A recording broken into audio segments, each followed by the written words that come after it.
Professor Harari, once again, welcome to Baku, welcome to Azerbaijan.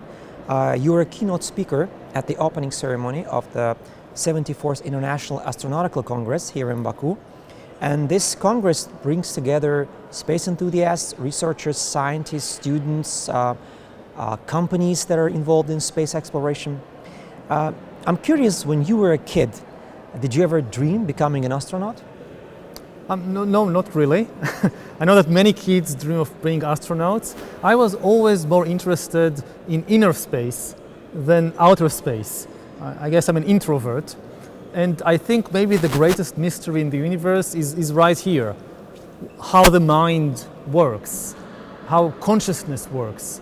So I'm more of a psychonaut, as they call it, than an astronaut. Still on the topic of space, quite exciting times. Russia, India sending their equipment to the moon. United States launching the so-called Artemis program, which plans to bring, once again, human being back to the moon. And this program is a good example of global collaboration. Germany, Japan, Canada, Israel, obviously the United States and Italy are collaborating.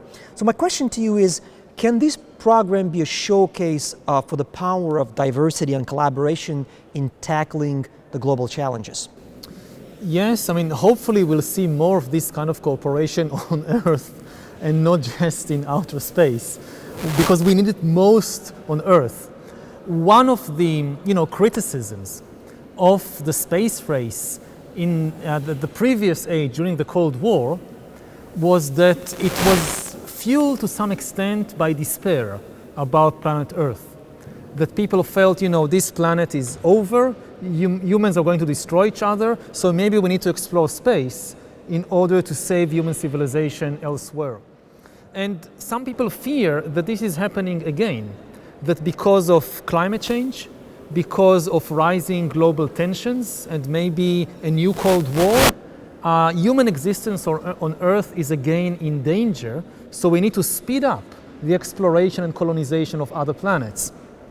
Now, I'm not against exploring space, of course, but it should be very clear to everyone that the future of human civilization, at least for the coming decades and generations, is on this planet.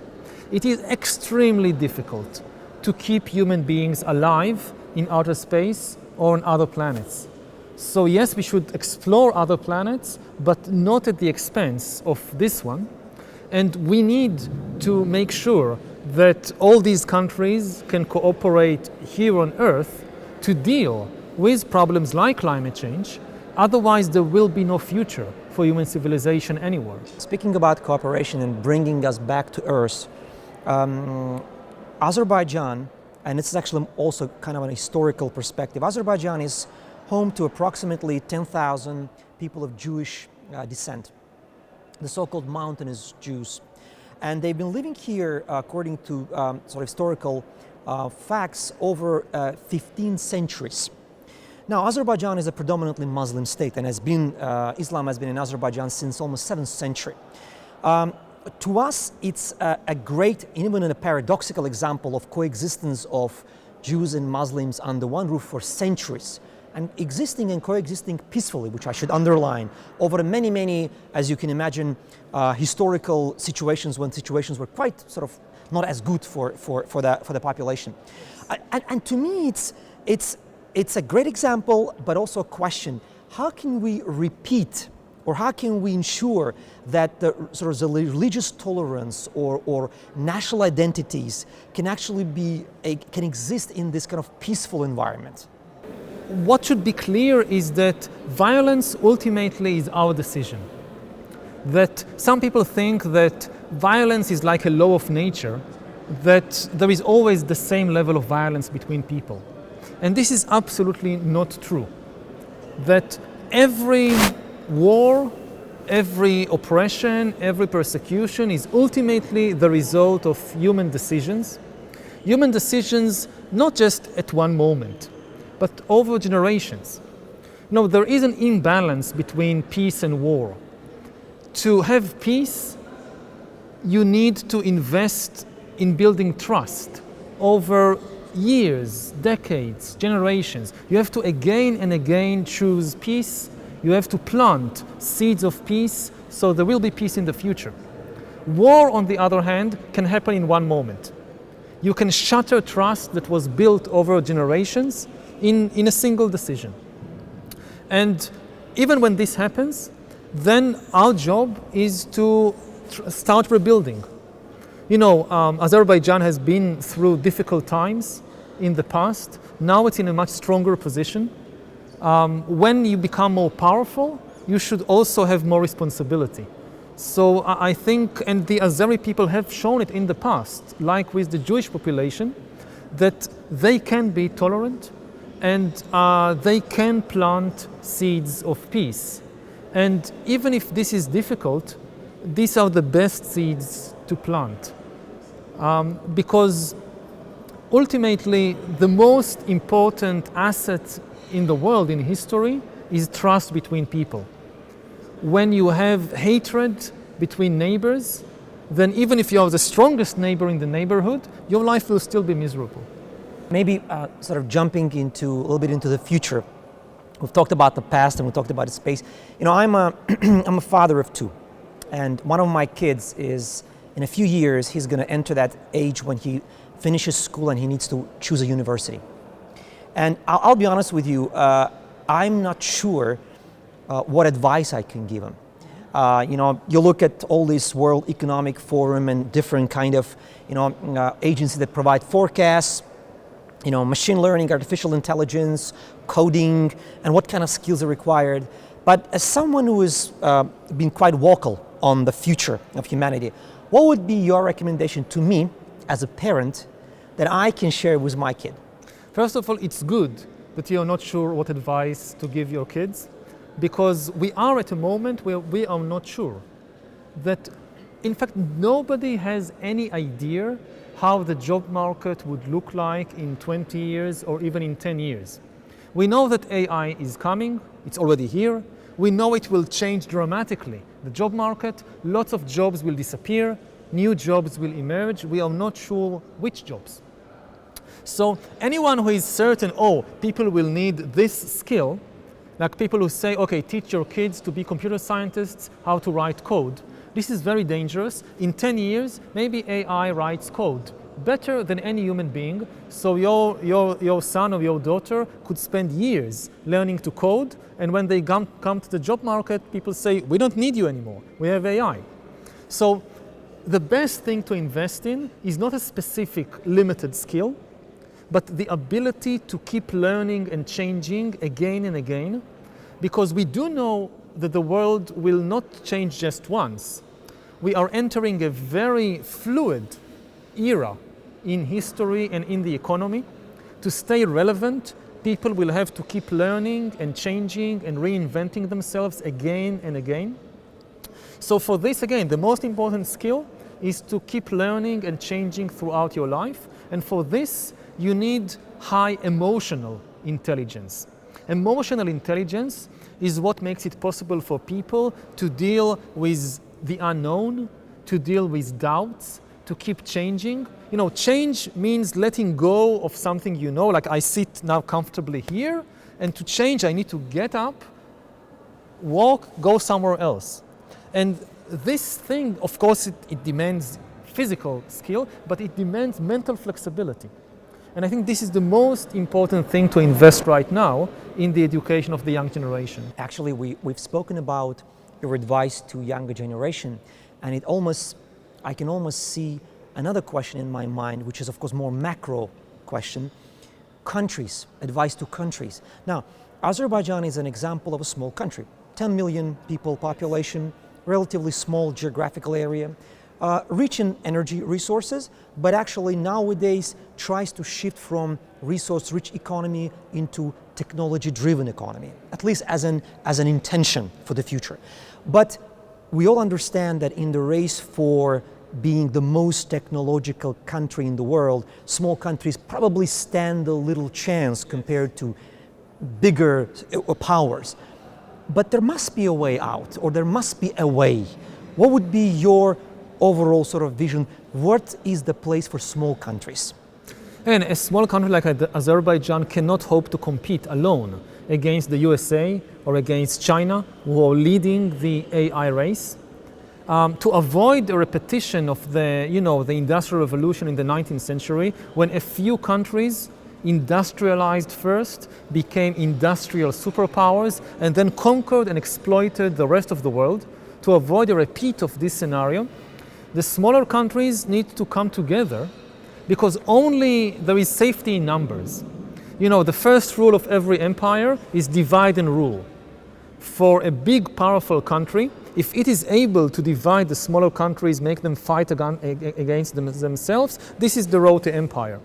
If the smaller countries are able to keep a common front, they are in a much better bargaining position to either develop their own technology, or at least to regulate and put some controls on the technologies coming from the big countries. Again, just think what would be the situation of Azerbaijan in 20 years if all the information on every Azeri citizen, from the humblest person to the president, to the military officers, to the journalists, the judges, all the information on all of them is held by some superpower, maybe in China, maybe in Russia, maybe in the United States. Even if there are no foreign soldiers on Azeri soil, in this situation, it has become what is known as a data colony. In the 19th century, to conquer a country, you needed to send the soldiers in. In the 21st century, to control a country, make it a colony, you just need to take the data out. If all the information is somewhere else, and another country controls the information system, and also by that also control in a way people's minds, what they think, they don't need to send the soldiers in. So again, for a small country to prevent this scenario by itself, it's very difficult. But if a lot of small countries unite, then they have a chance to balance the power of the big fish. So you talked about the difference between countries.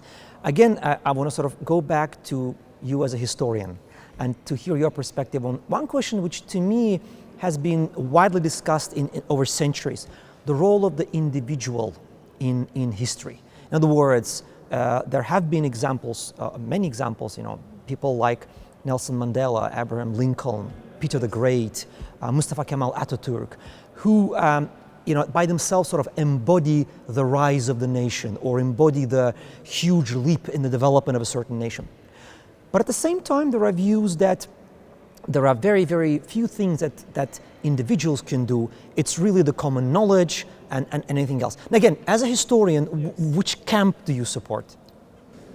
Well, I think it's like the imbalance of war and peace. It's the same type of imbalance. A single person can make a big disaster, but a single person cannot by himself or herself make a big positive leap forward. To build a social movement, for instance, that improves people's lives, you need cooperation between many, many people. Just a decision of a leader is not enough. When people ask me, how can I as a simple individual make a change in the world? So I tell them, join an organization. 50 people working together in an organization can make a much, much bigger change in the world than 500 individuals, each trying to do their own thing. This goes back also to the previous question. This is why every empire is built on divide and rule. That if people fight among themselves, or if small countries fight among themselves, this gives the opportunity for the empire to come in and take over. If you look 100 years back, after the Bolshevik Revolution, when the Russian Empire collapsed. So what enabled basically the Soviets to come in and conquer Azerbaijan and Armenia and Georgia and incorporate them back into a new Russian empire, that the local people fought among themselves so much that they couldn't resist the new Russian Soviet invasion. And maybe to just summarize, and with one final question, and I think this point comes up quite often in your speeches, the issue of trust. Yes. I think you've alluded to it, the need for cooperation, etc. But it's almost inevitable that the question comes up that where there is no trust, how do you cooperate? And maybe it's a catch-22. But in a sense, what would be your vision of restoring trust in society among humans and institutions? Yes, I mean, again, it's a vicious circle. You don't have trust, so you just fight the other people around you, then there is no trust, and it goes on like that. And it's often the responsibility of the more powerful actors to take a risk. That, you know, when you're very, very weak and you're threatened, then you can't take any risks. But when you're stronger, then you can take a risk. Okay, I'll try to start building trust. It could backfire. I could kind of expose myself, but I'm strong enough, I'm sure, that I will be able to handle it. So let's try.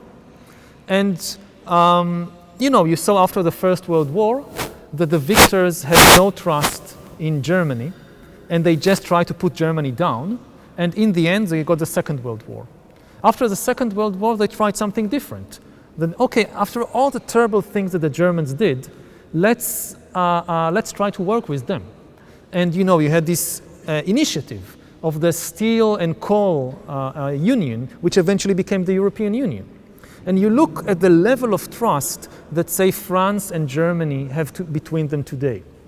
And this is the basis of the prosperity of Europe in recent decades, is that the French and Germans and Dutch and Poles trust each other. Now, how, after the horrors of the Nazi regime and the Second World War, how did we reach a situation when French and Germans and Poles trust each other? It was not easy, it took decades, but ultimately it was because the victors were willing to take some risks. I often say that we need to learn history, not in order to just remember the past, and not in order to repeat the past, but in order to liberate ourselves from the past. That whatever our ancestors did, we don't have to repeat it. We can behave differently. History is not our destiny, it's in the past. The most dangerous leaders are the leaders who try to lead their countries back. Like, we need to go back to some place we have been before. You can never go back. The really good leaders in history are those who have a real vision for the future. Whatever happened in the past, we cannot change that. But we can change the future. The future is in our hands. And I think that's a great summary for our interview. The future is in our hands, and actually there is a hope for the humanity and for the future if we take it seriously and if we actually do everything to unite and to cooperate for the common good. Absolutely. Thank you very much for your time. Thank you.